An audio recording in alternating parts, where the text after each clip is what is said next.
আপনি কি কখনো কাবা ঘরের ভিতরে সিন্দুক কি দেখেছেন?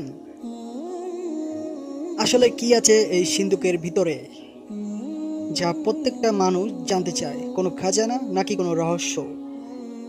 আসুন জেনে নেই রহস্য। তা জানার আগে আমাদের চ্যানেলটি সাবস্ক্রাইব করে সঙ্গেই থাকুন।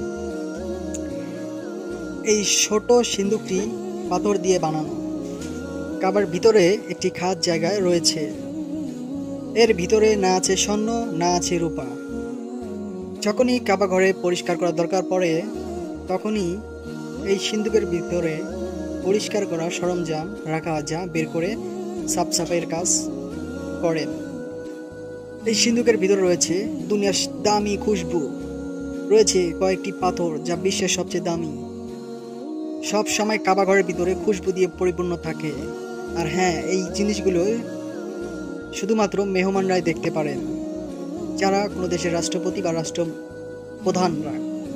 তো আশা করি ভিডিওটি ভালো লেগেছে। ইসলামিক ভিডিও ভালোবেসে থাকলে আমাদের চ্যানেলটি সাবস্ক্রাইব করে সঙ্গে থাকবেন। ভিডিওটি কেমন হলো তা কমেন্টে জানাবেন, একটি লাইক, একটি শেয়ার করবেন অবশ্যই। আল্লাহ হাফেজ।